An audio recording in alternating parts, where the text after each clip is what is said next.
ku graduate? Mwende class 1. Mwende class 1. Mlikuwa PP 2. Nataka tuwaombee na mtapita, mkifanya mtihani wenu mtapita na mwende class 1. Si ndio kweli? Ambaye anaamini atapita mkono juu. Mtapita. Amen. Kama mko na imani, haya wacha tuombe. Na misheni macho tuombe. Kabidhi mikononi mwako, ukijua ya kwamba wanapoenda kukalia mtihani wao wataweza kupita. Mungu Jehova Mungu, tunajua ya kwamba ni wewe unasema ya kwamba watashinda, na unasema ya kwamba watoto wetu hawatakuwa mikia, watakuwa viongozi. Kwa sababu ngoja pastor. Jehova Mungu, fungua macho, na kitu ya maana nataka kuongoja. Ngoja nimalize maombi.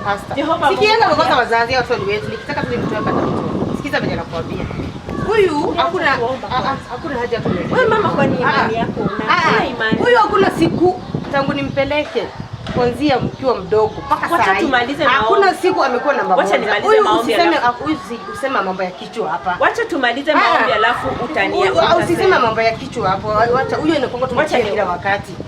Wacha nimalize maombi. Ngoja, fungua macho. Jehova wangu, acha nimtoe hapa karibu na wewe. Unajua wewe pastor, si wacha tu tuombe.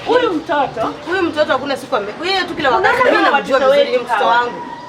Ni mtoto wangu. Kila wakati anakuwa mimi namjua. Huyu hakuna siku ati kichwa. Ungeanzia mkichwa. Wewe mama, unamjua. Huyu hata apigiwe kwa debe. Yaani hawezi kuwa kichwa. Hawa watoto wote wamebarikiwa. Na hata kama hakuji namba 1, yeye amebarikiwa. Wacha nimalize maombi kwa sababu wa watoto wamebarikiwa. Mrudisha. Atakuwa kiongozi. Kiongozi huyu atakuwa kichwa. Biblia inasema kuanzia pale chini mpaka sasa amefika hajawahi kuwa mmoja. Alafu ananiambia mambo ya kichwa. Kwani unatudanganya tu hadharani? Kwani hauamini Mungu? Ninamwamini na hata nikipata yeye nilimwamini. Lakini sasa si unaona amempeleka shule na ameenda amefika hapo. Alafu unasema ati kichwa. Ati mtoto hawezi. Na kila wakati mimi namshikianga pale nyuma. Hata nikienda kwa list naanzianga pale chini kumwangalia. Kwa sababu yeye anakonga tu pale. Wacha niwaambie wazazi wenzangu. Huwezi nikwambia. Afadhali nyinyi mimi ninajua mtoto wangu. Wacha niwaambie wa mama wenzangu. Huwezi nikonvince. Huyu mtoto anaweza kuja namba 1, huyu akuje namba 2, huyu akuje namba mwisho. Hawa watoto wote unaona sasa hapo penye na hawa watoto wamebarikiwa na Mungu. Huyu asipokuwa injinia atakuwa daktari. Huyu asipokuwa daktari atakuwa mwalimu. Huyu naye amebarikiwa na kazi yake. Mwingine ni mwimbaji, mwingine ni mchungaji. Kwa nini mnaona watoto kama hawana maana? Hata kama anakuja namba last ni mtoto wako.